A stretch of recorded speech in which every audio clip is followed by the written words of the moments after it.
Alright, guys, welcome back to More Ignorance in Basketball. Now, it feels great not to be on that losing side anymore. I just feel better after the Suns get a win.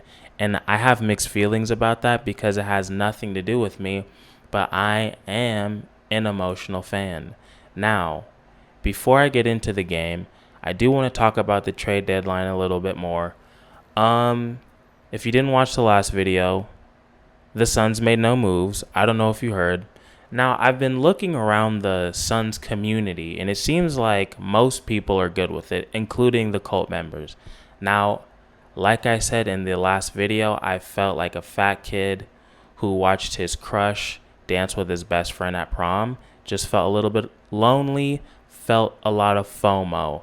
Now, I don't even know if there's really any big moves that I would have wanted. I said we needed a four and more athleticism. It seems like the only four that got traded was Aaron Gordon. I've told you he has pussy tendencies. Taking step back threes in the fourth quarter when you're guarded by Kyrie Irving, I think that's unacceptable. Now, I don't even think Chris Paul or Devin Booker would even let that shit slide. But again, it didn't happen. Now, from what I've been hearing, it seems like the Magic wanted Cameron Johnson, and as soon as they said that shit, James Jones is like, gave him the fucking peace sign and dissolved into thin air. Now, how do you guys feel about that? Are you pissed? Would you have traded Cameron Johnson for Aaron Gordon? And obviously it would have been other pieces, but it's clear that those other pieces were okay with James Jones to give up. So let me know how you guys feel about that. I honestly don't know. I have mixed feelings. Obviously, I'm a Cam Johnson fan. I don't want to depart with him, but I kind of feel like this year you really have to go for it, and maybe giving up the future isn't the craziest idea. It's kind of like when the Raptors won it all. I kind of feel like that's what the Suns could do. Now, I don't think they're going to be fucking terrible the next year like the Raptors were. Or they weren't terrible, but they were nowhere near as good. But you guys get what I'm saying? I don't know. I'm not mad that they didn't make the move, but I do want to hear what you guys think about it. Also, let's talk about the buyout market because it doesn't seem like there's going to be a lot of good news there either. So just from looking, you know how the people, they drop the tweets on the Bleacher Report and all that. You guys know how it works. So it seems like both players kind of have lists of teams that they were going to talk to. And I'm talking about LaMarcus Aldridge and Drummond. Seems like the Suns are on neither of those lists, which I found disrespectful.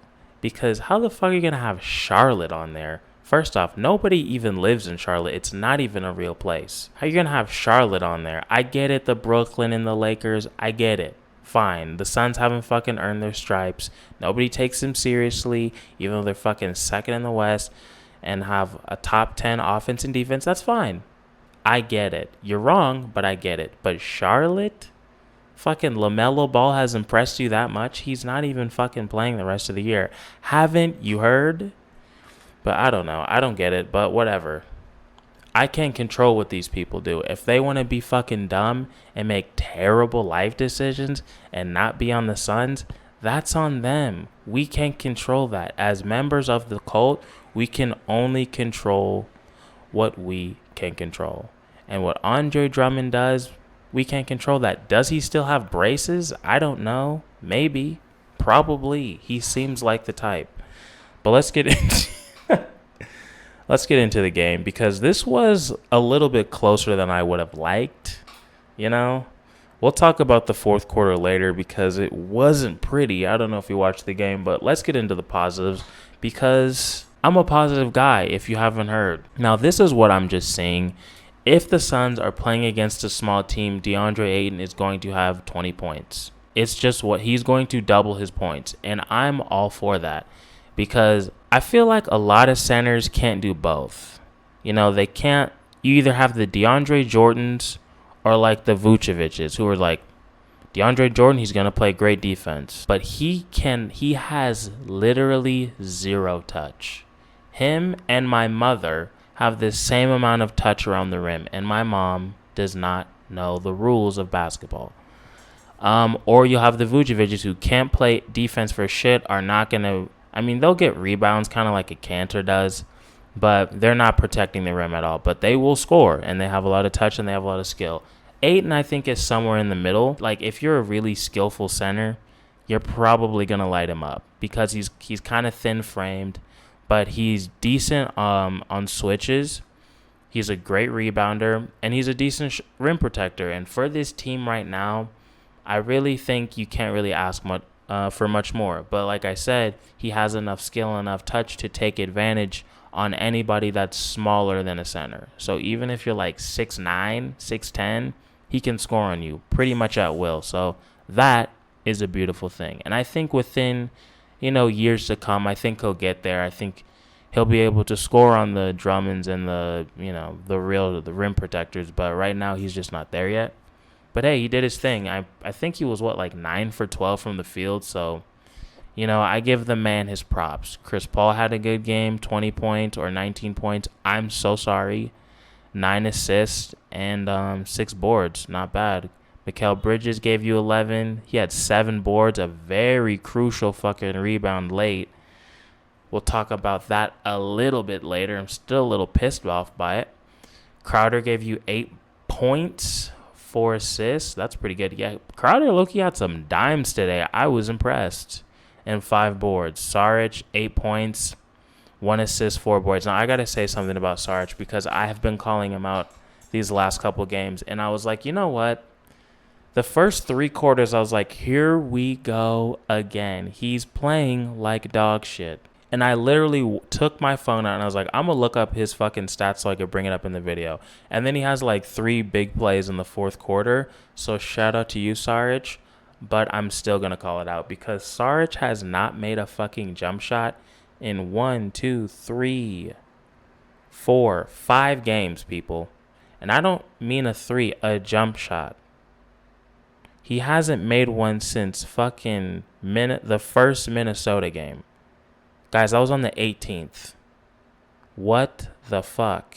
He's been, 0 for 3 for 1, 2, 3, 4, 5. And then he was 0 for 3 for 1, 2, 3, 5 games, including today.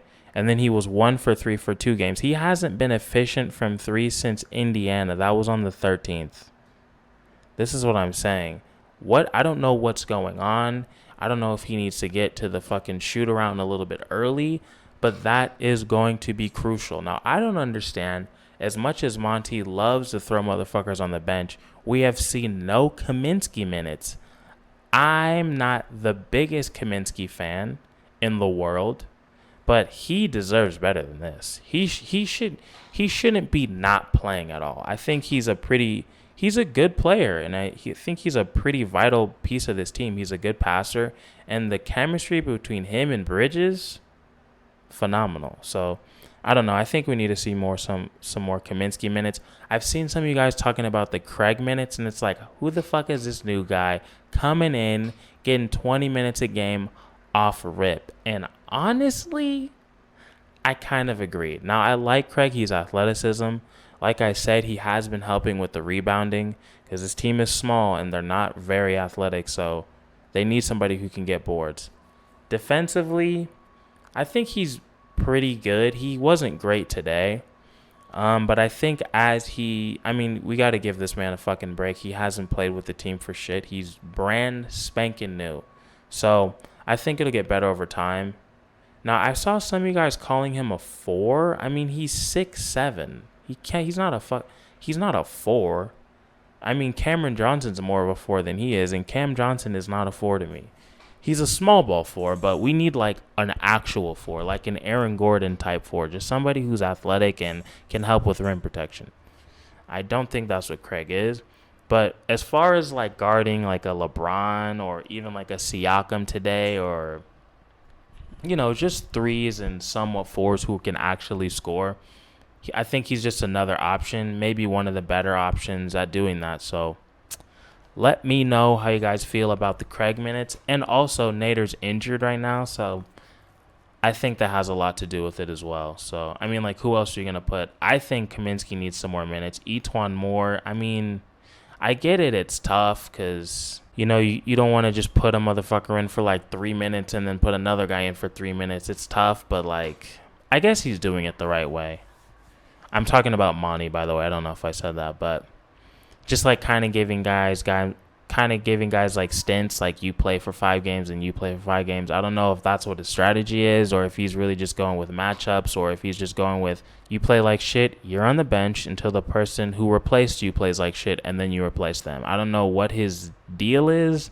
All I can hope for is that they have these lineups figured out by the playoffs. Now let's get into how the team played as a whole.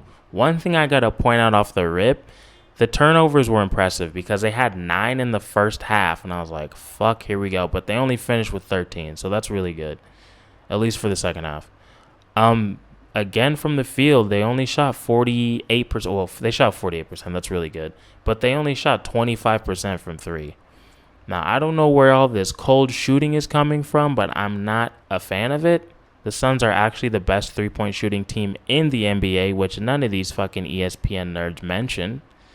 And they're still disrespecting the fuck out of this team. But we all already knew that, and we're used to it. So, question for the cult. What do you think this team has to work on before the playoffs? Because I'm ready for the playoffs, even though I know there's still some things that the Suns need to tighten up. Let me give you my opinion. One, I think they need to figure out a way to get to the free throw line more often. They're like last in that, and that's kind of important.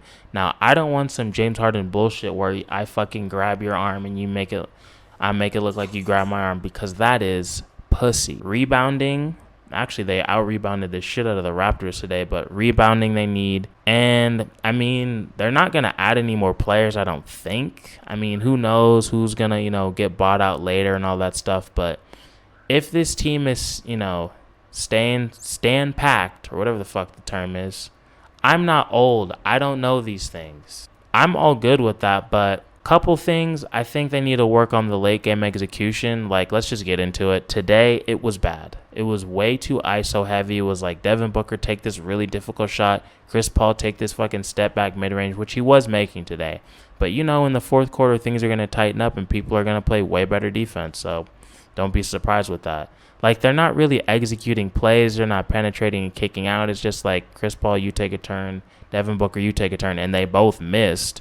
Luckily, Chris Paul got that foul and put him up by 4. If that didn't happen, they would have lost this game. And I wouldn't be making this video because I would be in a rage. Yeah, and then I think the chemistry between Ayton and Chris Paul just needs to continue to get better. I think that's it. I think, earlier on, we were definitely wondering about the chemistry between, Booker and CP3. I feel like that's pretty much settled, except for maybe late game, like I said. It could be a little bit less ISO heavy. And then, obviously, the chemistry between Ayton and Chris Paul has gotten a lot better throughout the season. I think it could still be a little bit better. Maybe a couple little things defensively, but this team is really fucking good defensively, especially when they want to be. But yeah, I don't know. Let me know what you guys think. If there's anything else that the Suns need to work on, as far as chemistry shit with the team, or maybe even rotations. Let me know what y'all think. We are coming upon the playoffs. OG Suns fans, I need to know how fucking excited you are after watching your team just not make the playoffs for fucking 10 years straight. It's pretty much a lock. I don't see them not making it. Something fucking crazy would have to happen. So even if it's not ring season, I feel like, you know what, fuck that. I don't even want to talk about it not being ring season, but them making the playoffs is pretty cool, especially because it's been so long. So let me know how y'all feel about that. And, yeah, I think I covered everything. I want to see some more fucking Frank minutes. The late game execution, not great. They did pull it off today, so I give them credit for that. Booker hit some clutch free throws to ice the game. Mikal with that huge fucking rebound after Booker took that very tough shot, which he actually did kind of almost make, but not really. And Chris Paul, one of his was in and out too, so I get it. The shots were close. It's not like they're just hitting it off the fucking glass and it's just not even close to making it. But I think we can agree the late game execution could use a little bit of tightening up today. With this and then the Magic too, they shouldn't have lost that Magic game. But you know what?